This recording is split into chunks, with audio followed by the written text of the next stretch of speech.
pekerjaan terbuka, pendapatan meningkat. Yang ilegal itu yang diuntungkan atau orang yang punya kuasa. Dulu sama yang sekarang jauh beda. Kalau dulu itu tidak terlepas dari bagaimana kita menguatkan elemen masyarakat. Kompetisi yang baik akan melahirkan pemain tim Karena nasional. kesejahteraan perempuan adalah juga kesejahteraan anak dan kesejahteraan bagi juga mau.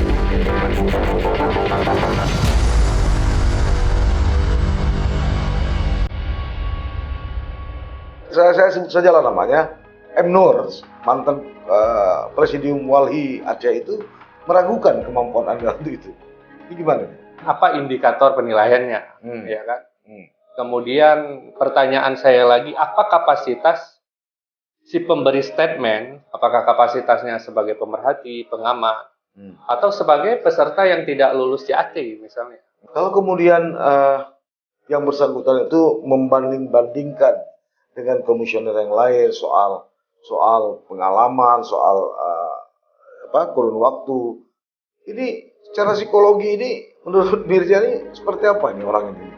Lagi-lagi saya bukan psikiater, Bang Saleh, ya kan? Tapi kalau logikanya hanya berbasis pada pengalaman, Bu Megawati itu nggak bisa jadi presiden karena belum pernah jadi gubernur, belum pernah jadi bupati dan wali kota, atau Pak SBY juga demikian. Wakil Ketua Komisi 1 Samsul Bahri atau Tiong sempat mengunggah di Facebook dengan yang menyebutkan ada indikasi atau dugaan proses transaksional dari proses seleksi ini. Sebagai orang yang ikut serta di dalam, yang kemudian dinyatakan lulus, apa yang bisa Mirza bayangkan terhadap unggahan ini? Kita yang tidak melakukan seperti apa yang diduga di dalam unggahan tersebut itu ya, saya benar-benar merasa terganggu.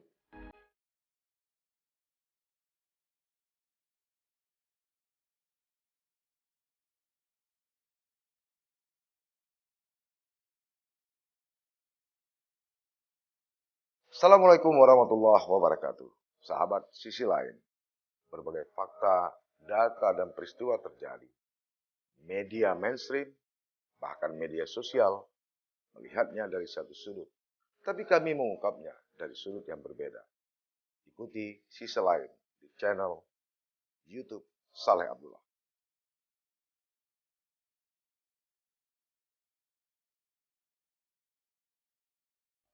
Assalamualaikum warahmatullahi wabarakatuh. Selamat malam, selamat bertemu kembali, sahabat sisi lain.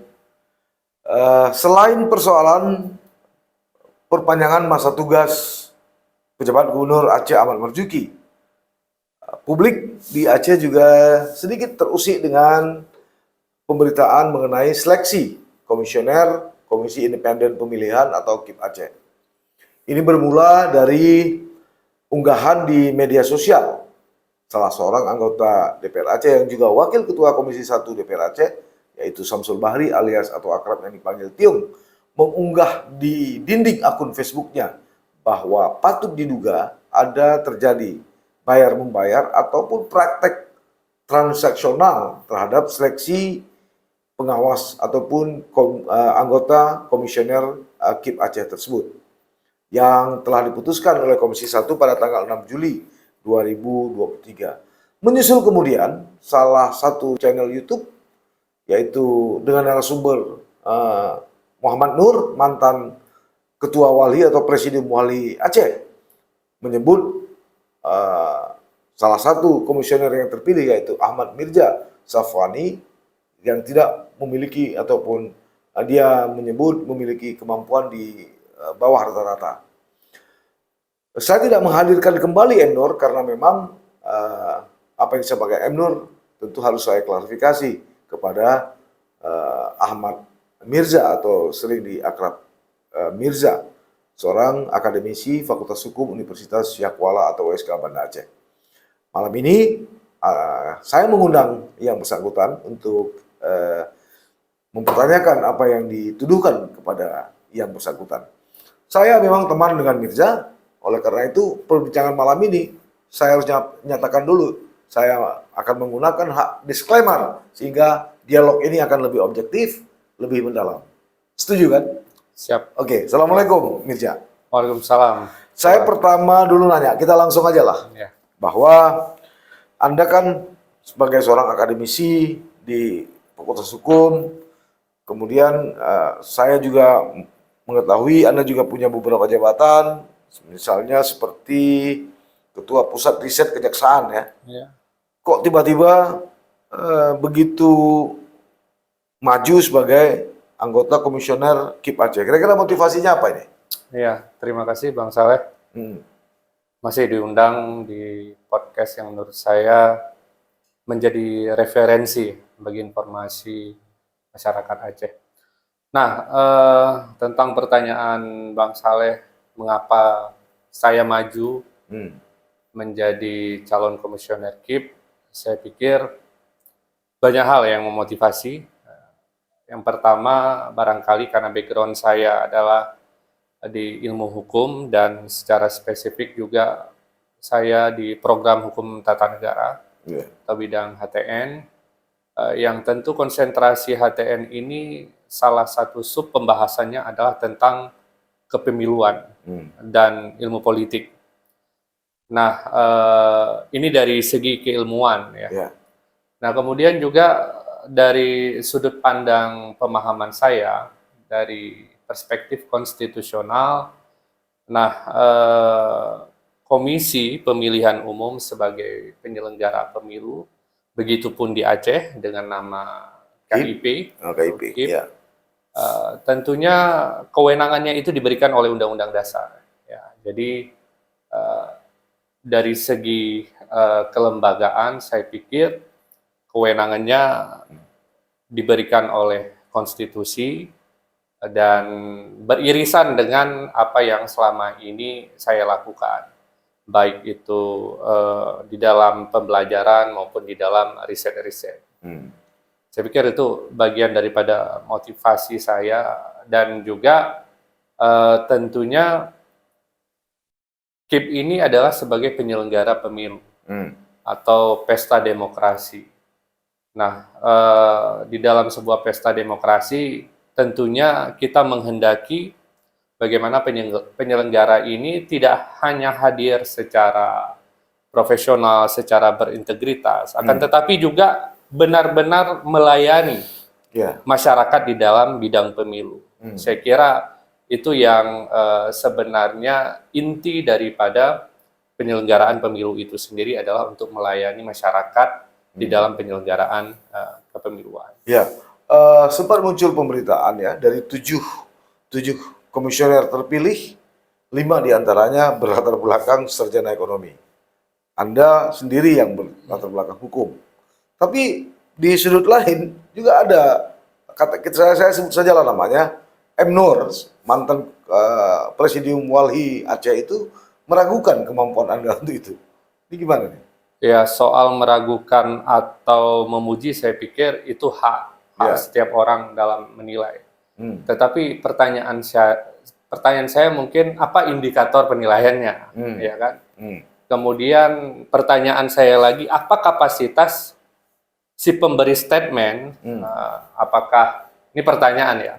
Apakah kapasitasnya sebagai pemerhati, pengamat, atau sebagai peserta yang tidak lulus JAT misalnya, ya kan? Karena nama yang bersangkutan yang tadi Bang Saleh sebutkan juga beliau sama seperti saya peserta dalam seleksi KIP Aceh. Jadi pertanyaan itu dulu yang mesti saya dapatkan jawabannya, ya kan? Tapi lagi-lagi di dalam sebuah alam demokrasi, saya pikir siapapun berhak selama dia bisa mempertanggungjawabkan statementnya.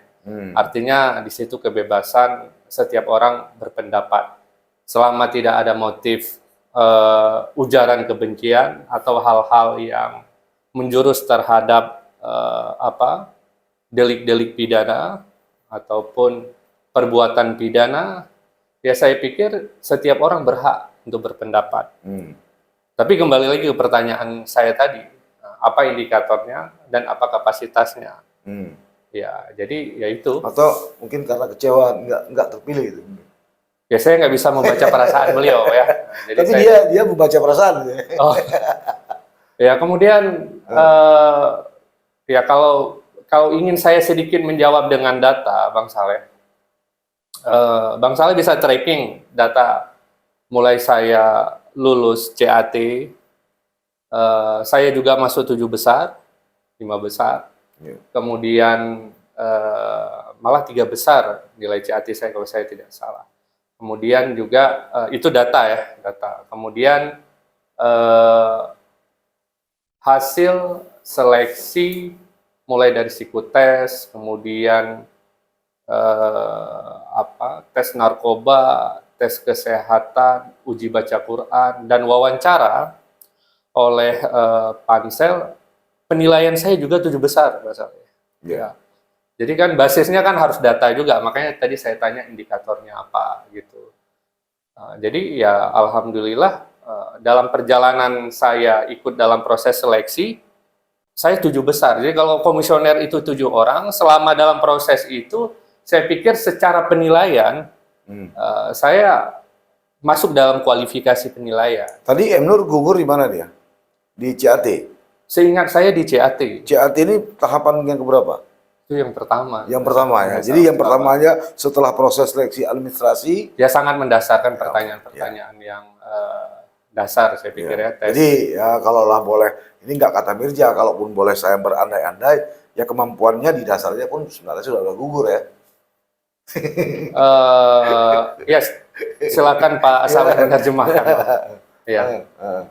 Nah, ya karena memang prosesnya kan mulai dari pemahaman Pancasila gitu kan, hukum tata negara, kemudian tentang kepemiluan, tentang partai politik, ya kan. Kemudian juga bagaimana sistem pemilu, ada pertanyaan proporsional, tertutup dan terbuka, mana yang lebih baik dalam kaitannya juga dengan menjelang putusan Mahkamah Konstitusi pada saat itu.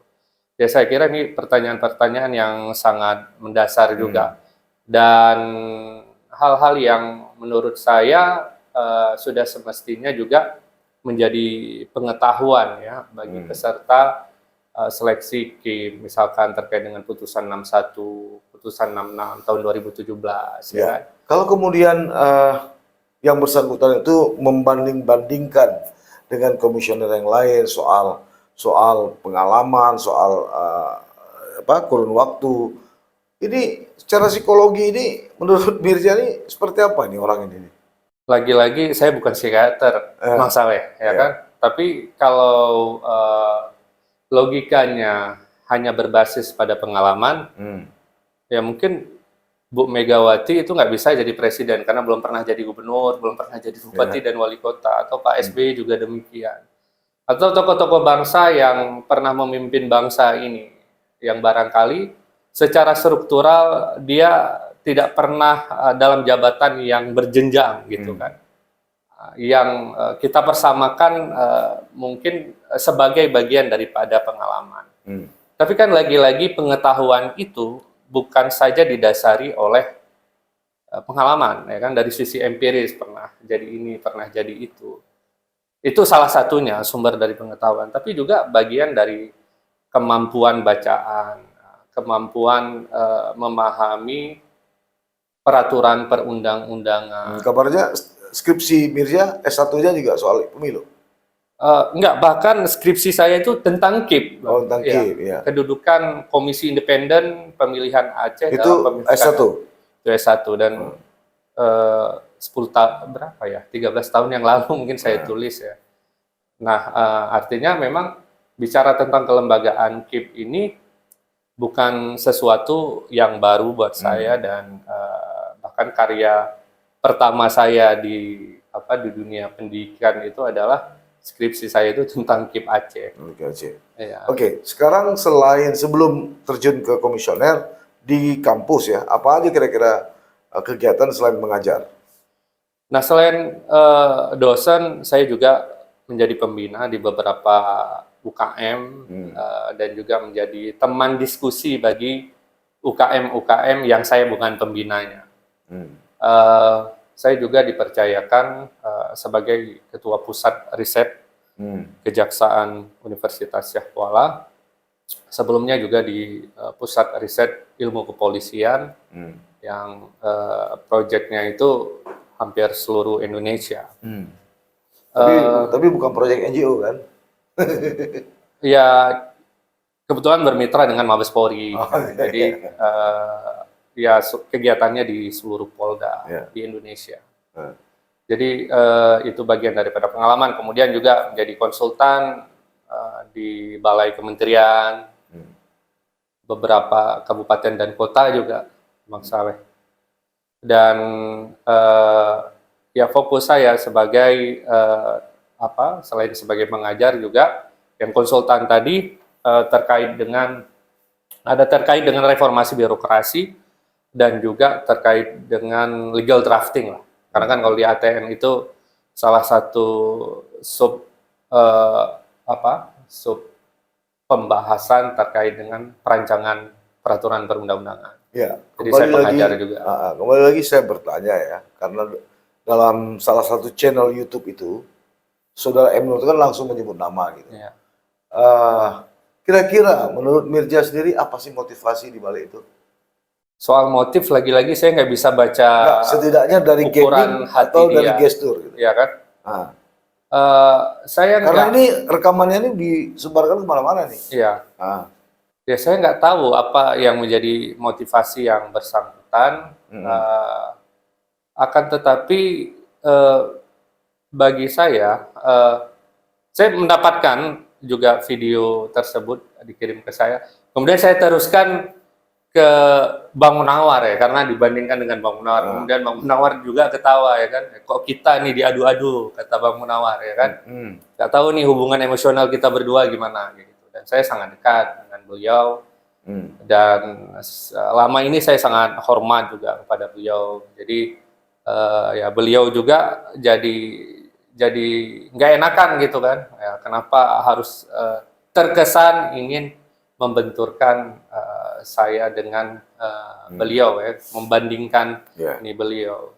Karena ketika misalkan dalam proses seleksi kita selalu berkomunikasi. Mirja sendiri kenal lebih dalam nggak dengan M. Nur ini? Ya sekedar kenal dengan, tapi ya mungkin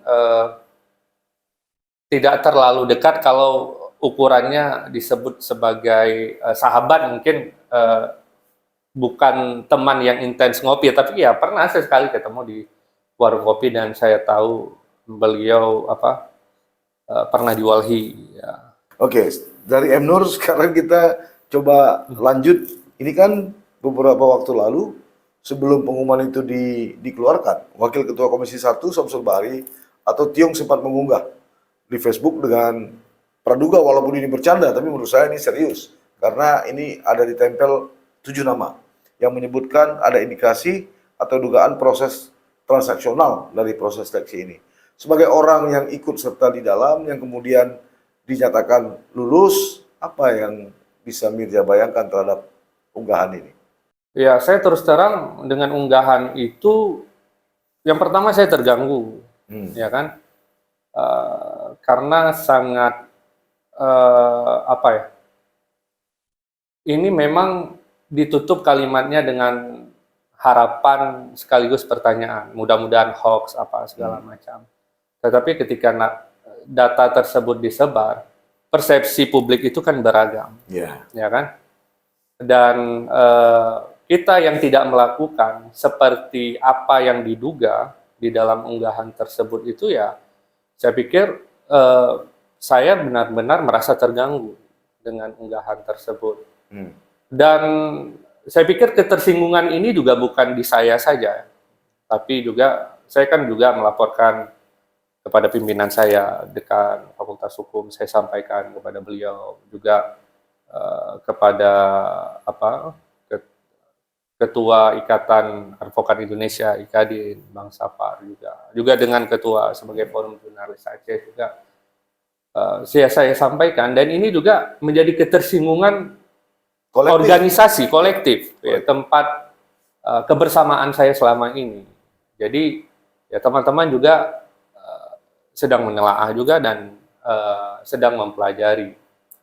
Nah, itu satu hal, Bang Saleh. Jadi kalau ditanya terganggu, ya terganggu. Keluarga ada terganggu nggak? Istri Ya misalnya? tentulah, kan ada yang bertanya, istri ya terutama, terus kemudian juga keluarga saya.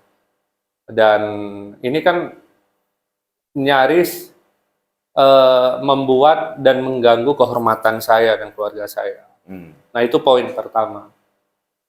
Poin yang kedua, satu sisi saya juga menganggap informasi apapun yang publik kemudian mengetahui saya ikut serta di dalam proses seleksi ini juga penting menurut saya. Jadi dengan unggahan tersebut, sisi positif saya, sisi positif saya berpikir bahwa dengan diketahui oleh publik, publik ini akan mengawal proses seleksi ini, ya kan? Seperti yang saya sampaikan ke Bang Saleh tadi, saya dari proses CAT sampai dengan proses seleksi di bawah koordinasi pansel, itu alhamdulillah nilai saya sangat, menurut saya, bukan menurut saya, dari data yang saya lihat, saya 7 besar terus. Artinya kalau komisioner itu ada 7 orang, dari proses pertama sampai dengan akhir, alhamdulillah saya 7 besar terus. Dan ketika masyarakat memantau, ya, jadi paling tidak kehadiran masyarakat di ruang publik itu juga menjadi penting dalam proses seleksi itu. Itu dari sisi positifnya. Ketika unggahan itu ditempel di dinding sosial media, gitu kan. Nah, ya kemudian ya, yang ketiga saya ambil hikmah saja, karena ketika unggahan tersebut diteruskan kepada saya, bukan mayoritas, hampir semua yang meneruskan kepada saya mendoakan saya. Jadi kan ada sisi sisi harapan dan doa yang disampaikan. Ya, menjadi persoalan kan informasi itu datang dari dalam. Ya. Anggota DPR Aceh, wakil ketua Komisi 2. Ini bukan proses Komisi 1. Ini bukan proses penyelidikan atau penyidikan yang membutuhkan sosok kolaborator justice gitu kan. Artinya ini agak aneh ini. Andai kata misalnya aktivis anti korupsi mencium ini, kemudian ada aktivis lain lalu mengunggah, mungkin masih masuk akal saya. Tapi ini justru datang dari dalam. Ini kira-kira gimana nih? Apa karena memang ini, kalau ini memang murni untuk memperbaiki sistem, kita pantas memberi apresiasi buat Tio. Tapi jangan-jangan ada udang di balik batu nih. Kalau saya berpikir sangat normatif, Bang Saleh. Yang pertama, kewenangan fit and proper test ini kan kewenangan yang diberikan oleh undang-undang, ya kan? Kalau kita baca undang-undang pemerintahan Aceh pasal 56 ayat 4, anggota KIP Aceh diusulkan oleh DPRA, ditetapkan oleh KPU, diresmikan oleh gubernur, ya kan? Nah, proses seleksi ini sehingga pada akhirnya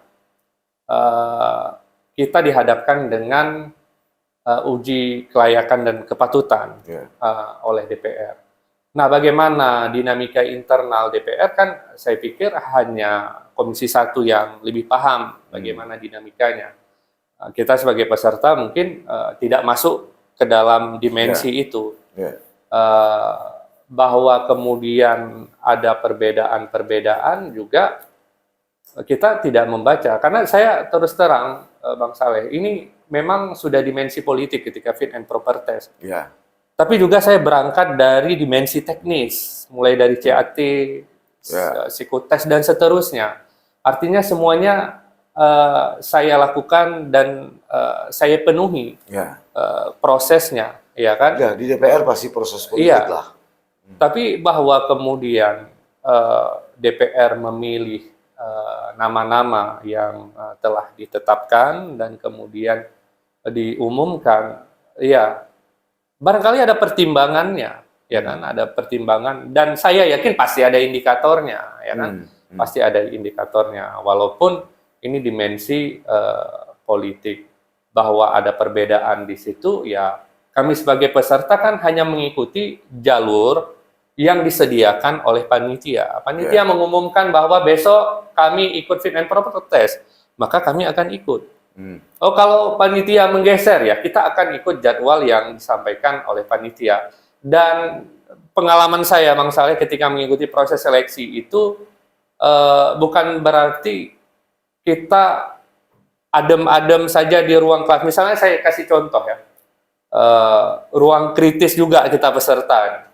Ketika dalam proses CAT, kemudian ada sedikit sistem yang apa? Tiba-tiba mati lampu. Iya, tiba-tiba yang esainya itu tidak bisa tersave, tidak bisa tersimpan. Jadi setiap kita tekan enter hilang dia. Dan saya berapa kali. Dan itu saya protes ke panitia langsung saya ke situ. Ya karena bagi saya itu hak saya sebagai peserta. Dan saya appreciate juga dengan panitia, mereka menerima dan memang mereka minta maaf gitu. Jadi memang seperti itu kan bagian daripada dinamikanya juga. Tetapi ketika dinamika di Komisi 1 kan bukan domainnya peserta, saya pikir. Oke, ini tadi kan Anda mengatakan sangat tersinggung ya, merasa tidak nyaman dengan unggahan dari Tiong ya di media sosial, sehingga ini menjadi terbuka dan menjadi konsumsi publik, padahal ini masih belum bisa dibuktikan secara hukum. Nah, ada nggak langkah hukum yang akan Anda ambil? Misalnya melaporkan ini ke Polda terkait dugaan penistaan mungkin atau pencemaran nama baik. Ya, saya sudah sampaikan tadi seperti yang saya katakan ke Bang Saleh bahwa Fakultas Hukum saya sudah laporkan juga ke Kadin juga. Nah, ini juga menjadi pertimbangan dan kajian teman-teman, ya kan. Saya kan sudah sampaikan ini bukan soal ketersinggungan saya. Kalau ketersinggungan saya juga memiliki hubungan yang baik dengan Bang Tiong, juga saling berkomunikasi. Tapi kan hari ini pertanyaan-pertanyaan kepada saya itu kan juga datang dari lembaga tempat saya bernaung gitu. Ya, dan mereka meminta waktu untuk mempelajari ini. Jadi apa namanya?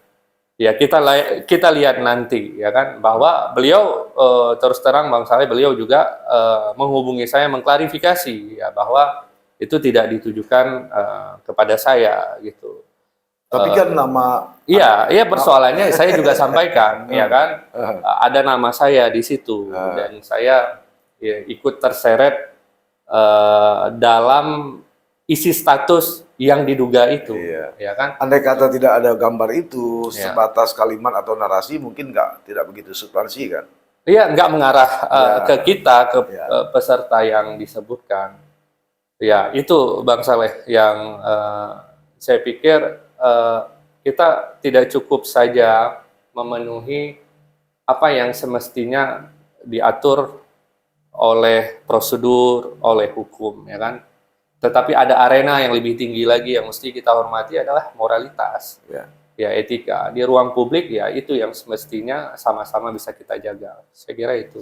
Oke, baik Mirza, terima kasih atas kehadirannya. Sama-sama. Ya, sahabat sisi lain itu tadi perbincangan. Kita masih menunggu. Tadi Mirza mengatakan sedang dipelajari. Saya kira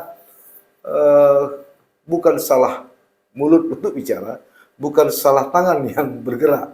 Tapi ya ini soal moral, soal etik ya. Sebagai seorang politisi, sebagai seorang wakil rakyat. Ya mudah-mudahanlah kita lihat, seperti saya katakan dari awal, saya bersama Mirza satu organisasi, Forum Jurnalis Aceh, saya sebagai ketua, Mirza sebagai sekjen. Nah secara personal, secara organisasi, saya minta Mirza untuk segera melapor. Cuma kita tunggulah apakah dilapor atau tidak Mirza, waktu yang bisa menjawabnya. Sampai ketemu. Assalamualaikum warahmatullahi wabarakatuh.